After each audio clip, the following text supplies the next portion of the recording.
ya kuiombea nchi yetu ili Mwenyezi Mungu atuvushe katika uchaguzi huu kwa salama. Na dua kama hii tulifanya hapa mwaka 2020 katika msikiti huo.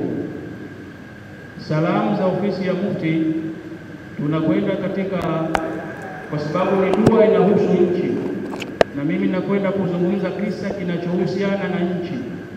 Katika Suratul Naml katika aya nambari 20 tunamuona Nabii Suleiman wakati anafanya ukaguzi wa jeshi lake, watafakada tayra faqala mali la ara alhudhud am kana min alghaibin. Alikuwa anafanya ukaguzi, katika ukaguzi ule ndege mmoja anaitwa kwa jina la hudhud akawa hakumpata kwamba katika ukaguzi kwamba hayupo. Akasema Suleimani, amkana min alghaibin, amekuwa miongoni mwa waliokuwa hawapo, kwa maana ameondoka wala hakutoa taarifa. Akasema lau adhibannahu adhaban shadida, nitamwadhibu adhabu iliyokuwa kubwa kabisa, au la adbahannahu, au nitamchinja, au la yatiyanni bisultani mubin, au anijie na hoja ya wazi kwamba kwa nini amekuwa hayupo, kwa nini hakutoa taarifa, ima nitamchinja au nitamwadhibu. Wamakatha ghaira baidin, hakuwa yuko mbali sana ndege huyo, mara akaonekana anakuja. Alipokuja akamwambia Nabii Suleiman, ahaqtu bima lam tuhit bih, mimi nimegundua jambo ambalo wewe Suleimani hujagundua. Kuna mambo nimeyaona mimi, wewe bado hujayaona. Ahaqtu bih waji'tuka min sab'in binaba'in yaqin, na nimekujia na habari kutoka katika mji wa Saba, habari ya yakini kabisa, habari ya kweli. Ambia inni wajadtu mra'atan, hakika mimi nimemuona mwanamke, tamlikuhum, mwanamke huyo anawatawalia watu, wa utiyati min kulli shay'in, na mwanamke huyo amepewa kila kitu kinachohitajika katika huo ufalme wake na uongozi wake. Walaha arshun adhim, tafsiri imekwenda kwamba na ana kiti cha enzi, lakini katika tafsiri ya Sheikh Ali Muhsin Barwani Al-Muntakhab anasema walaha arshun adhim, na ana kitanda chenye heshima. Kitanda hicho anakalia kwa ajili ya kuendesha mambo yake ya kiuongozi, huyo mwanamke huyo. Lakini tatizo kwamba sio huyo mwanamke nimemuona na wamiliki watu na anatawala watu. Wajatuha wa qaumaha yasjuduna lishamsi, nimempata yeye huyo mwanamke na watu wake wanaabudia jua, min dunillah, kinyume na Mwenyezi Mungu. Wazayyana lahum ash-shaytanu a'malahum, na sheitani akawapambia mwenendo wao huo kuabudia jua. Fasaddahum 'ani sabili, wakawa mbali na njia ya ufahamu, la yahtaduna, wakawa si wenye kuongoka hawa watu. Nabii Suleiman alipoambiwa maneno haya akatafakari, akasema tutaangalia maneno yako haya unayosema wewe, unasema kweli au ni miongoni mwa waongo wamekuja kujitetea, kwa sababu alishapata taarifa kwamba bwana mkubwa huko amesema atakushughulikia. Sasa kwamba tutatazama haya unayosema ni ya kweli au ni ya uongo. Nabii Suleimani akafanya uchunguzi na akabaini kwamba ni kweli. Alichokifanya Nabii Suleimani, akaandika barua, akamwambia idhhab bi kitabi hadha faalqi ilayhim, chukua kitabu, chukua barua hii, alafu nenda ukifika wadondeshee hiyo barua, wadondeshee pale, alafu uangalie nini wataleta jawabu gani. Yule ndege akaondoka tena, akapaa kenda zake tena kule katika ule mji. Alipofika kule, ile barua iliyopewa akaidondosha pale. Alipoidondosha, yule mama Balqis akaona ile barua. Alipoona akaichukua, akasema qalat ya ayuhal malau inni ulqiya ilayya kitabun karim, enyi watu wangu, hakika mimi nimeletewa hii barua tukufu kabisa, hii barua tukufu. Innahu min Suleimana wa innahu bismillahir rahmanir rahim, barua hii inatoka kwa Suleimani na yeye mwingi, imeanza kwa jina la Mwenyezi Mungu mwingi wa rehema, mwenye kurehemu. Barua kufunguliwa ndani inasemaje? Ishajulikana kwamba inatoka kwa Suleimani. Kufunguliwa ndani kuna maneno gani? Alla ta'alu alayya wa atuni muslimin. Barua inampa oda, inamwambia usinifanyie jeuri, na kutaka wewe Balqis pamoja na watu wako mje kwangu mara moja, hali ya kuwa mmeshasilimu na muache kuabudia jua. Hii ni oda ambayo imetoka. Balkis alipoona oda hii kwamba mimi na watu wangu na mimi ndo mkubwa wao, akawaita tena wale washauri wake na wasaidizi wake, akawaambia qalat ya ayuha almalau aftuni fi amri ma kuntu qati'atan amran hatta tashhadun, enyi watu wangu nishaurini katika jambo hili, siwezi kuamua jambo mpaka na nyinyi mwepo. Na hii ndio naona uongozi katika namna nzuri ya uongozi, kutaka ushauri. Wa amruhum shura bainahum, na watu wakaamrishana kushauriana katika mambo yao, na wakasema kwamba ma khaba man istakhara wa ma nadima man istashara, mwenye kusali istikhara katika mambo yake hajuti, kwa sababu atapata jawabu kutoka kwa Mungu. Wa ma nadima man istashara, wala mwenye kutaka ushauri hawezi kujuta siku zote. Anayefanya mambo bila ushauri anaweza akaja akajuta. Mama huyu akawaambia watu wake, nishaurini jambo langu hili. Wale wakamwambia, nahnu ulu quwwatin wa ulu ba'sin shadidin, sisi ni watu wenye nguvu na watu wenye vita vikali. Tunachokuambia mambo mawili, sisi tuna nguvu na vita tunaviweza, tuna nguvu za kutosha. Wal amru ilayki fandhuri madha ta'muri, amri iko kwako mama, amua kama tuingie katika vita, tuko tayari. Ni kusema tu, sio tuko tayari. Yule mama Balkisi akatazama, kwa sababu Mungu alimpa hekima na Mungu alimpa busara, akatazama watu wake wanamshauri kwamba tuko tayari kupambana. Yeye akasema kwamba akaona njia ya mapambano sio nzuri sana, kuingiza nchi yangu katika machafuko sio jambo la busara hata kidogo. Akatumia busara, na busara iliyotumia akasema, wa inni mursilatun bihadiya wa inni ursilatun ilayhim bihadiyatin fanadhiratun bima yarji'u almursalun, lakini mimi nitatoa zawadi, nitawapa zawadi watu wangu hawa wampelekee Suleimani. Yani kwamba yeye amepewa oda kwamba asilimu mara moja, lakini anasema yeye anatafuta njia ya busara kuliko ile ya watu wake kwamba waingie wapambane. Anasema chukueni zawadi, anatafuta suluhu huyu, anatafuta busara. Chukueni zawadi, mpelekeni Suleimani, alafu tuone Suleimani atasema nini baada ya kupeleka zawadi.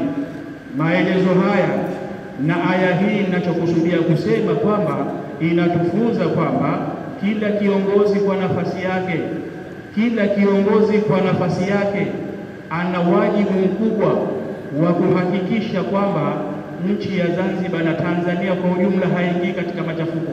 Na kwa sababu Balkisi alitoa sababu kwamba hii njia kwamba sisi tuko tayari kupambana na kutoka tayari kwa ajili ya vita, alitoa sababu akasema, innal muluka idha dakhalu qaryatan nafsaduha, hakika mfalme anapoingia, wafalme wanapoingia katika miji watafanya uharibifu.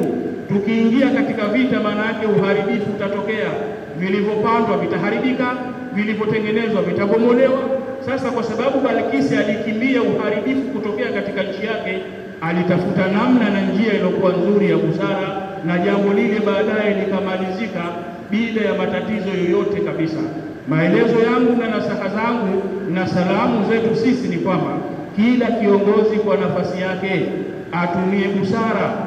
Na mmoja katika wasemaji akasema, wanawake wa namna kama hii, maana isionekane mwanamke akaonekana fikra zake ni ndogo sana. Mungu amewapa hekima kubwa hawa, lakini ukimtazama mama Ummu Salama, ukimtazama mama Khadija, ndiyo msemaji akasema, walau kana nisau kama nfaqadna la fudilatin nisau ala rijali wa matanifu lismi shamsi naibun wala tadhkiru fakhrun lilhilali. Na ungekuwa wanawake wote wana busara kama hawa tuliwapoteza hawa, wangefadhilishwa wanawake wakawa bora kuliko wanaume. Haikuwa fahari kwamba jua limepewa sifa ya kike, wala tadhkiru fakhrun lilhilali wa matanifu lismi shamsi naibun, haikuwa aibu jua kupewa sifa ya kike, wala haikuwa fahari mwezi kupewa sifa ya kiume. Pamoja jua limepewa sifa ya kike na mwezi umepewa sifa ya kiume, baina ya jua na mwezi chenye kung'ara zaidi ni jua, pamoja kimepewa sifa ya kike. Tunaweza tukachukua busara walau kwa Balkisi huyu kuiepusha nchi katika machafuko, na sababu amezieleza kwamba utatokea uharibifu. Hii nukta yangu ya kwanza. Nukta ya pili na ya mwisho, Mwenyezi Mungu mtukufu Subhanahu wa Ta'ala ametuhimiza na kutueleza namna nzuri ya matumizi ya ulimi. na kuepuka matumizi mabaya ya ulimi. Mwenyezi Mungu ametuumba na akatuelekeza namna kuishi katika huu ulimwengu, na moja akatuambia tuwe na namna nzuri ya matumizi ya ulimi, kwa sababu Mtume Muhammad sallallahu alaihi wasallam asema katika hadithi, khataya ibnu adama min lisani, mengi ya makosa ya mwanadamu yanatokana na ulimi wake. Na kwa sababu matumizi hayo ya ulimi tuwe na matumizi mazuri, Mwenyezi Mungu mtukufu subhanahu wa ta'ala aliposema, wa qul liibadi yaqulu allati hiya ahsan, Muhammad sema waambie waja wangu, yaqulu allati hiya ahsan, waseme maneno yaliyokuwa mazuri. Bali imekwenda mbali zaidi katika suratul Nisa, wakati ambapo watu wanagawana mafungu ya mirathi na kuna wengine wakahudhuria wao hawamo katika yale mafungu, wa idha hadara alqismata ulul qurba wal yatama wal masakin farzuquhum min wa qulu lahum qawlan ma'rufa. Watakapohudhuria katika mirathi, wakahudhuria maskini, wakahudhuria mayatima, wakahudhuria jamaa wengine mbalimbali, Mwenyezi Mungu anasema na wao waruzukuni kidogo, wapeni fungu na wao, waqulu lahum qawlan ma'rufa, na mseme nao na semeni nao maneno yalokuwa ya wema, maneno yalokuwa mazuri. Mwenyezi Mungu anatuambia tena, waqulu linnasi husna, na semeni kuambia watu maneno yaliyokuwa mazuri. Mwenyezi Mungu anatuambia tena, ya ayyuhalladhina amanu taqullaha wa qulu qawlan sadida, enyi ambao mloamini mcheni Mwenyezi Mungu na semeni maneno ya sawa sawa. Aya hizi zote za tuonyesha kwamba mwanadamu anapaswa kuwa na uchaguzi mzuri wa maneno ya kuzungumza. Na hii kwa nini? Kwa sababu unachokisema na unachokitenda, usisahau kwamba kuna malaika wanaandika. Qur'ani inatueleza, ma yalfidhu min qawlin, hatamki mwanadamu kauli yoyote, illa ladaihi raqibun atid, isipokuwa kuna waangalizi wanaandika malaika. Hata ukisema lolote lile, likiwa zuri utapata thawabu, na likiwa baya, hawa malaika hawendi likizo. Hawa unachokitamka chochote, malaika hawendi likizo, wanaandika. Lakini Mwenyezi Mungu anatuambia tena katika suratu Al-Infitar, kalla bal tukadhibuna bid-din, sivyo hivyo, kwa nini mnakadhibisha siku ya malipo nyinyi? Wa inna alaykum lahafidhin, kwa hakika kuna walinzi juu yenu kwa mnaoyatenda na mnaoyasema, kuna walinzi juu yenu. Walinzi hao kiraman katibin, ni waandishi watukufu kabisa, ya'lamuna ma taf'alun, wanayajua vema yale ambayo mnayoyafanya. Sasa mwanadamu mafanikio yake duniani na akhera yanatokana na kwamba yale maneno anayoyasema au matendo anayoyasema yatakuwa yamedhibitiwa. Mwenyezi Mungu anasema, wa kullu shay'in ahsaynahu kitaba, kila kitu tumedhibiti kwa kukiandika. Na siku ya kiyama wewe utakufa peke yako, utaingia kaburini, na utafufuliwa peke yako, na hisabu itakuwa peke yako mbele ya Mola wako. Utaambiwa, ikra kitabaka, soma kitabu chako mwenyewe uone yale uliyoyatenda na uliyoyasema. Ataambiwa mwanadamu, soma kitabu chako. Wakati huo wale wanaokushangilia watakuwa hawapo. Maana hapa ulimwenguni wakati mwingine mwanadamu anashangiliwa, sema baba, sema baba. Kaburini utakutana na malaika, sema baba hakuna. Na mbele ya Mwenyezi Mungu utakuwa peke yako, kitabu chako hichi, wale wanaokushangilia hawatakuwepo. Mwanadamu atakapopewa kitabu chake atashtuka, atasema, mali hadha alkitabe, kina nini kitabu changu hichi? La yughadiru saghiratan wala kabiratan illa ahsaha, hakijaacha kubwa wala dogo, mpaka yale ya maskhara pia yamo humu. Wa wajadu ma amilu hadiran wala yadhlimu rabbuka ahada, na yote walioyafanya yatahudhurishwa pale mbele ya Mwenyezi Mungu, na hakuna atakayedhulumiwa chochote mbele ya Mwenyezi Mungu. Mahama katika kipindi hichi ambacho tunakwenda nacho cha uchaguzi, bado tufahamu kwamba almuslimu aqul muslim, muislamu ndugu yake ni muislamu tu, asimdhulumu ndugu yake, asimdhulumu ndugu yake, asimtukane ndugu yake, asimwage damu ya ndugu yake, na kila mwenye haki apewe haki yake. Huo ndio Uislamu. Siasa itapita, Uislamu wetu utabaki. lakini vile vile kila mmoja afahamu analolisema analolitenda linaandikwa, na atakwenda kuona yale ambayo aliyoyafanya. Hasa haya na nayasema najihusia nafsi yangu mimi na nawahusia Waislamu wote, na hii kwamba usitazame nani kasema, tazama kilichosemwa ni nini. Kilichosemwa ni maneno ya Mwenyezi Mungu na maneno ya Mtume, na Muislamu yoyote hana khiari anapoambiwa jambo hili kasema Mungu na jambo hili kasema Mtume. wa ma kana qawla almu'minina idha du'u ila Allahi wa rasulihi liyahkuma bainahum illa an qalu samina wa ata'na. Wajibu wetu tujisalimishe, tusema tumesikia na tumetii. Inawezekana maneno haya ndio yasema na kwa sababu mwanadamu hana dhamana na uhai, unaweza ukasema leo baadaye ukaondoka. Hafifil himla, mzigo wa madhambi ufanye kuwa mwepesi, usiwe mkubwa. Jamani, mnanifahamu? Lakini haya hayapiti haya katika ulimwengu. wa mal hayatu dunya illa mata'ul ghurur, maisha ya dunia ni muda mfupi sana, baadaye mwanadamu anaondoka. Sasa haya ndio nimeona niyaseme haya mambo mawili. Moja, katika kisa kile namna gani nchi ingie katika ibaki katika usalama, na la pili tuhifadhi na tuwe na uchaguzi, kwa sababu hii si khiari.